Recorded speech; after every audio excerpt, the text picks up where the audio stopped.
shown in the figure. So compute the effective stress immediately below A.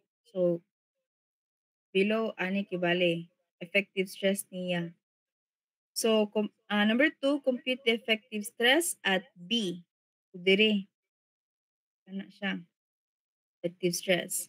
And the third is compute the effective stress at C. Dire. Point C kibale. So dire sa ato ang figure, naatay depth nga 1.5 meters nga dry sand. Ano lang i-zoom no? I think hindi siya klaro. So again, naay dry sand nga 1.5 meters iyahang thickness. So given is there's a specific gravity of 2.66 and void ratio nga 0.5. Below sa dry sand is natay clay. Actually, thickness nga 1.75 meters nga clay.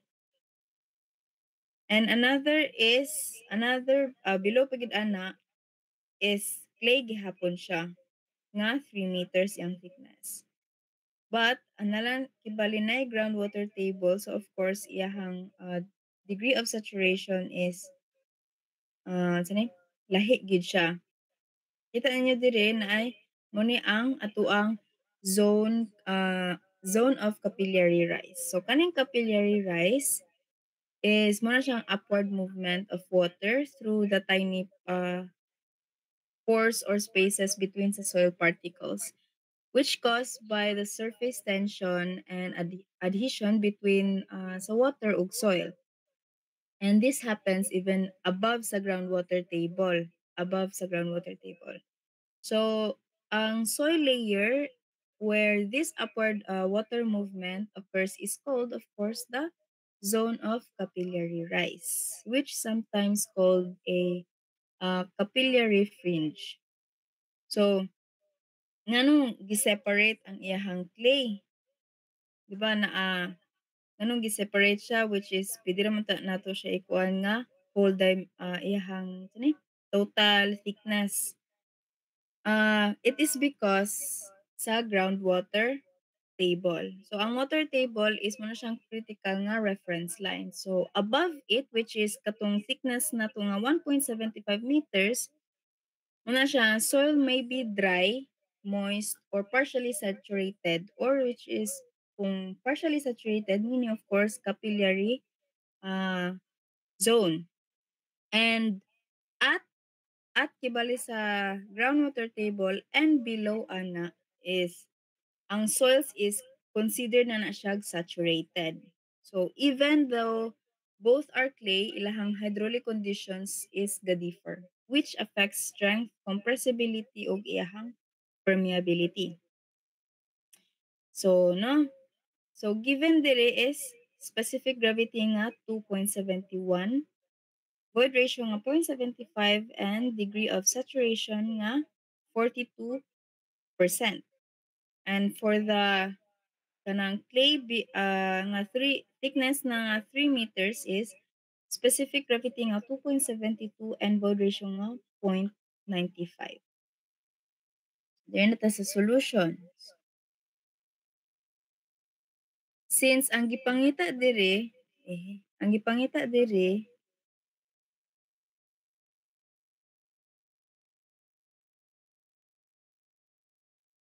is compute the effective stress immediately below at A. So kanang sa tong unahon. Since effective stress man below at A, ang kailangan pa nato pangitaon iyahang total stress at A o iyahang pore pressure. Ayan nato makuha iyahang effective stress. Kaya again, effective stress can be solved by subtracting total stress minus the pore water pressure. So, para makuha nato ang total stress, di ba? Para makuha nato ang total stress, kailangan nato siya sa A. So,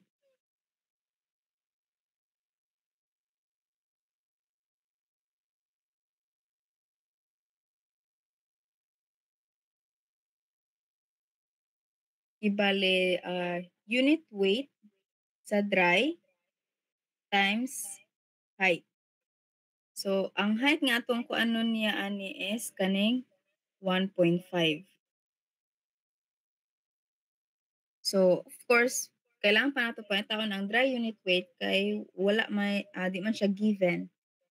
So can you remember the formula sa dry unit weight?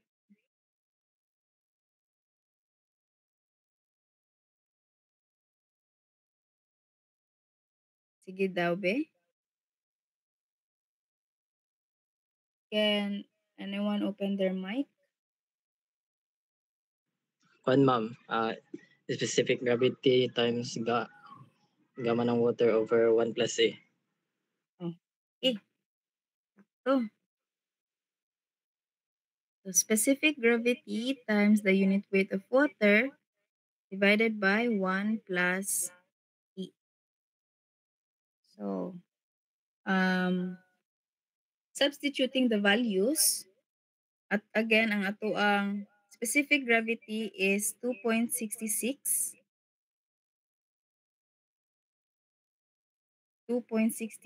times the unit weight of water nga 9.81 divided by 1 plus the void ratio nga 0.5. So we will get, so kindly compute.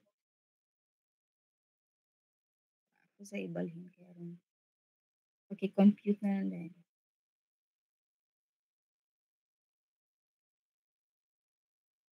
Two point 66 times 17.4, 17.396.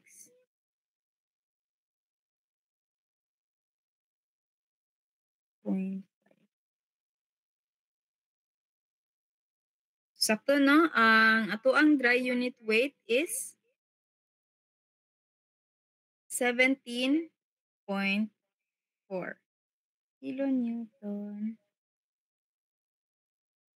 per meter cube. So na natin dry unit weight. So kung na natin dry unit weight, of course, masolve na nato ang total stress sa A. So total stress sa A is dry unit weight nato nga 17.4 multiplied by the height which is 1.5. Natin makuha nga tama 26.1.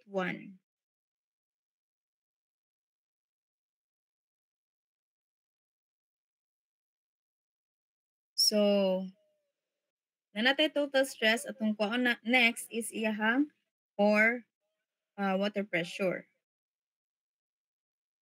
So, pore pressure na lang.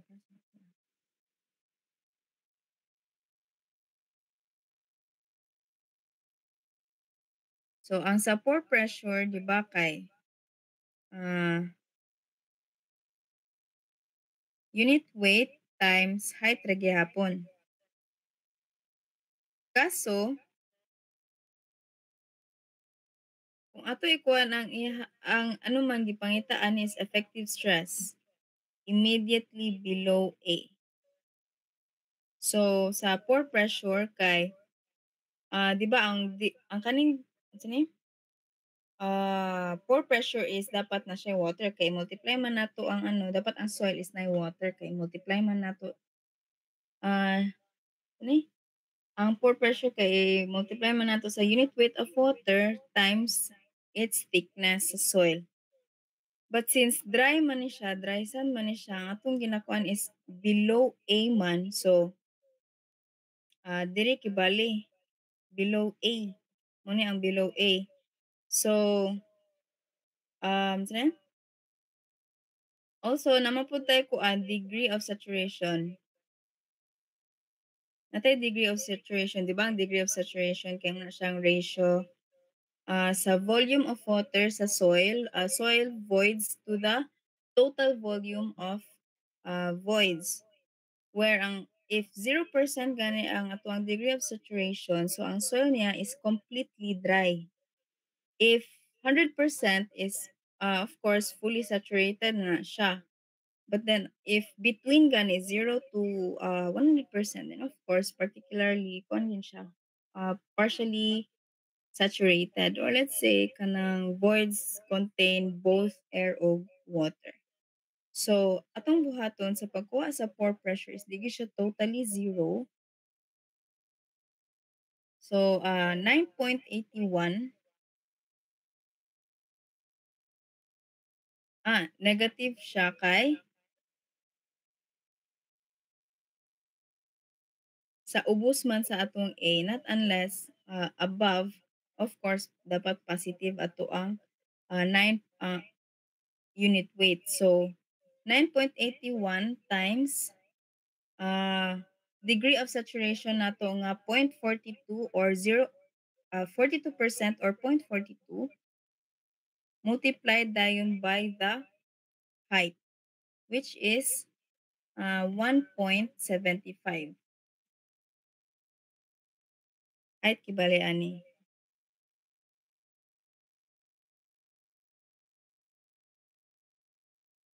So atong pore pressure is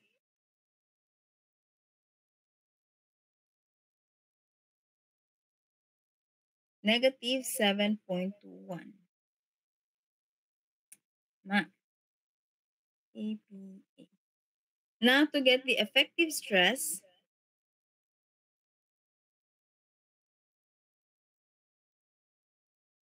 di ba ang effective stress nato or nga na ang iyahang unit is total stress sa A minus the pore water pressure, pore pressure. So, substitute ra nato ang value. So, 26.1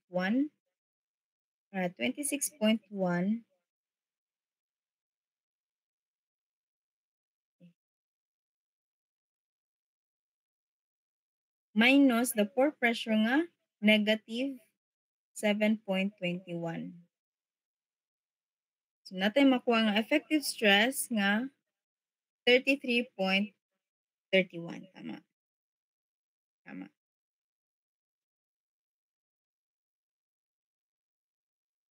Okay. Next. So, muna ni ato ang number 1.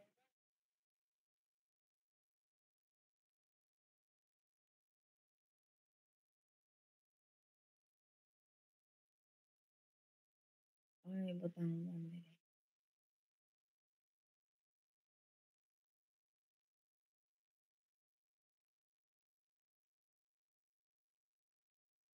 So, dirita sa number 2, compute the effective stress at B. So, kani kibali. Dire, effective stress dire. So, itong first buhaton is na naman tayo dry unit weight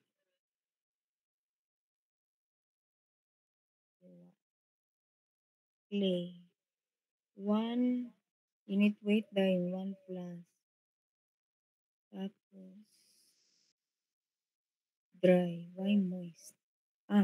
Different siya. So, kailangan na to isolve ang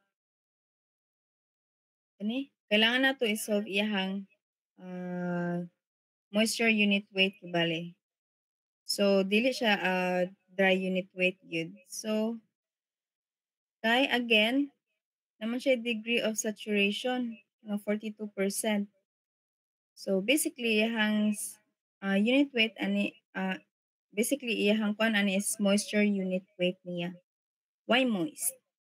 Ang ginapangita.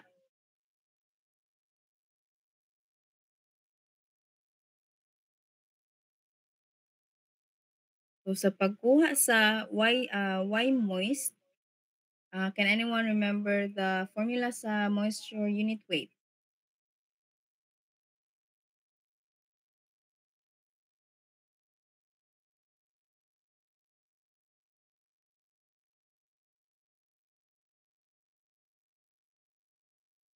Wala? Yes.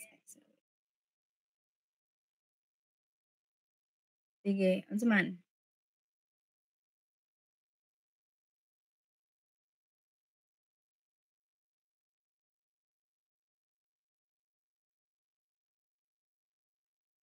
Tama. So, why moist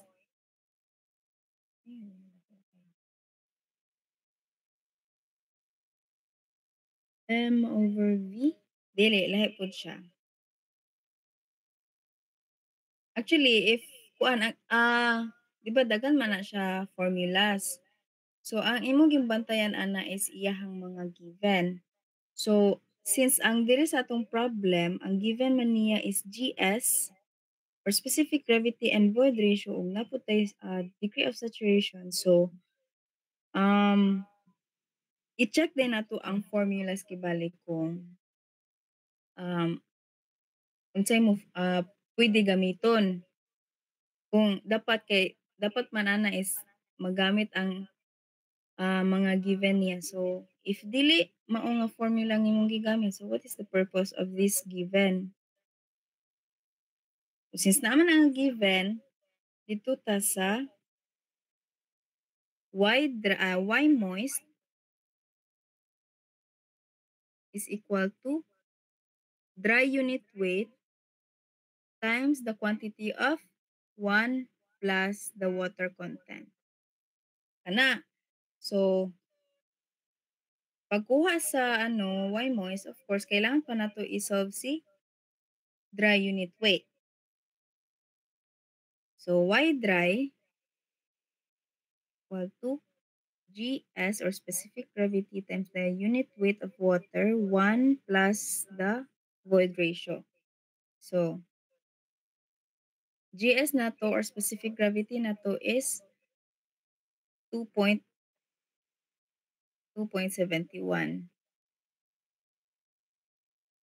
So, 2.71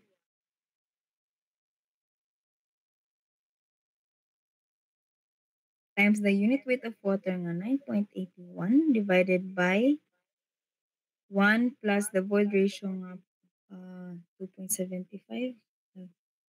0.75. Ako rin 0.75. So natay dry unit weight nga 15.2 tama. Dry. 15.2 kilonewton per meter. Okay. So natay dry unit weight. Ang atong next isolve is ang water content. Okay. Since na naman tayo dry unit weight, to get the Y moist is napatay water content. Diya pa. So unsaan man nato pagkuha or unsa nga formula atong gamiton to get the water content?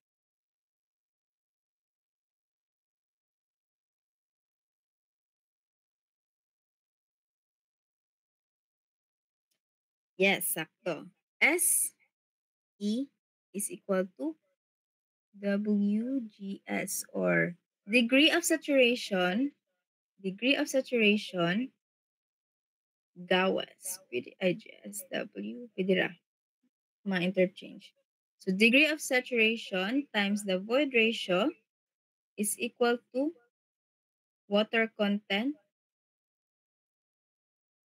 times specific gravity. So ano tani pang transpose nato kung sa to since ang atong ikuha is kanimang water content. So of course, water content is equal to SE over GS. So tama no? SE over GS. Okay. Paga kay siya.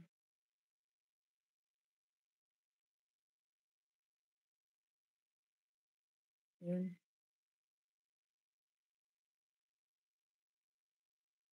So degree of saturation nato nga 42. Okay, in percentage man dapat siya. So 42 times void ratio nga 0.5 ay 0.75 ba? Kailan man ang point 0.75 divided by the specific gravity nga 2.71.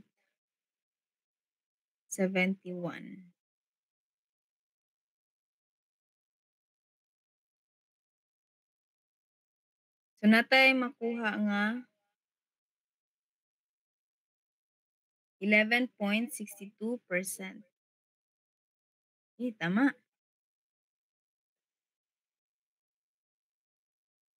62%. So, kumpleto na. Nanatay dry unit weight. Nanatay dry unit weight na naputay water content. So, makuha na nato si moisture unit weight. So, Y moist is equal to Y dried or dry unit weight na to nga 15.2.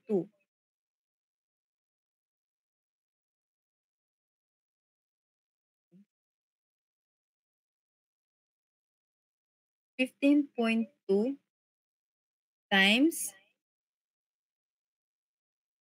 1 plus 0.1162. 1162. So, natay Y moist nga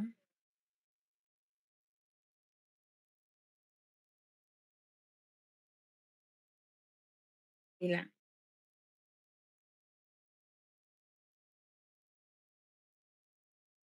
16.69, 96, 97, 7. 16.97 kilonewton per meter cube. So, just know nga kani sa to ang figure, no? Since naman diri ang groundwater table nato, na diri atong groundwater table, dili na napasabot dayon nga ang above anang sa groundwater table is dry na siya. Not unless kung clay, and then napod siya degree of saturation. So of course, na siya, yung unit weight is moisture unit weight.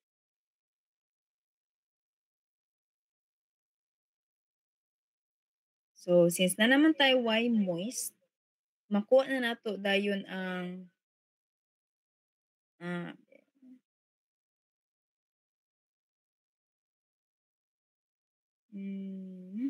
iyahang effective unit weight. Pero ikuha na lang nato iyahang total stress. So sa pagkuha sa total stress is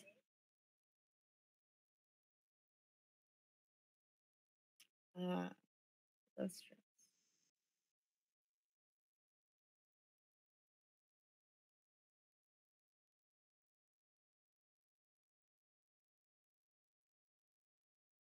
Total stress at B. So total stress at B is equal to,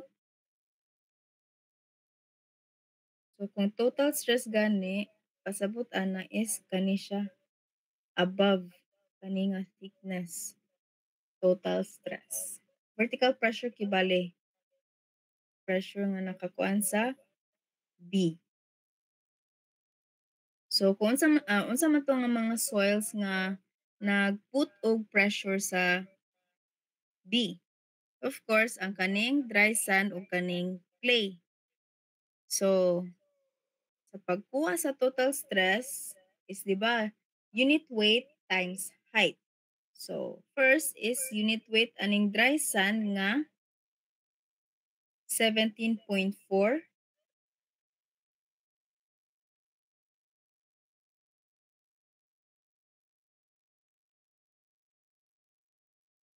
times height ni nga 1.5 plus unit weight then or moist unit weight sa B, which is 16.97 times height dayon niya nga 1.75. So, pila man ato ang total stress ana?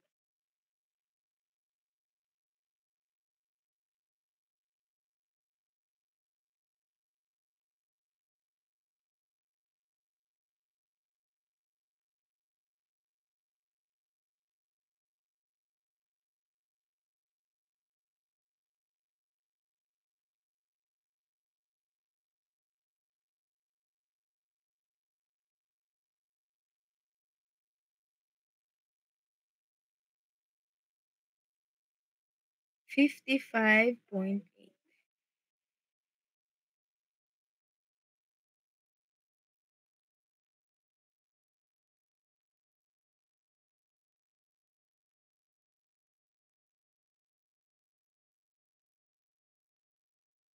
Eh, ito.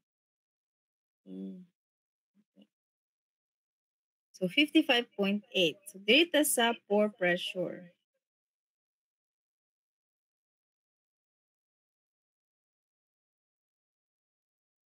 Pore pressure is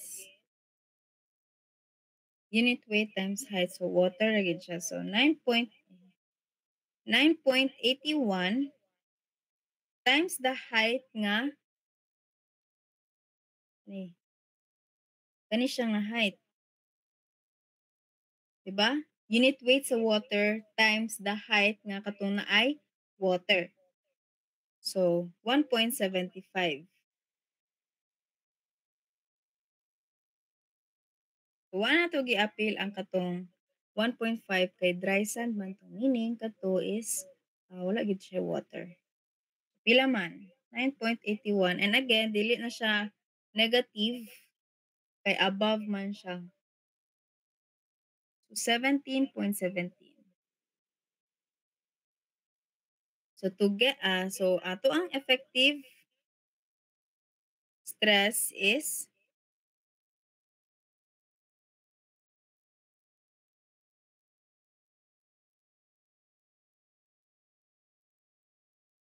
55.8 minus 1717. So pila?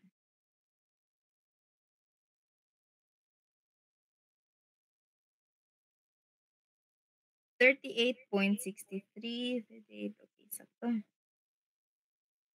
Same.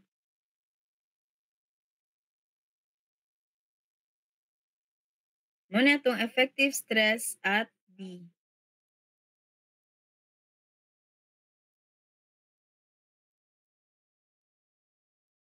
So, can you try solving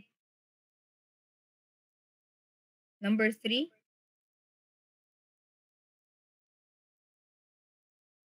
Sige, try.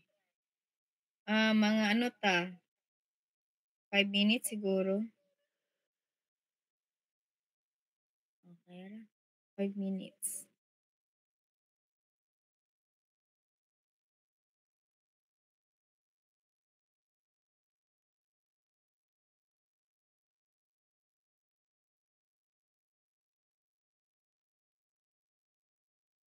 Stop na ko.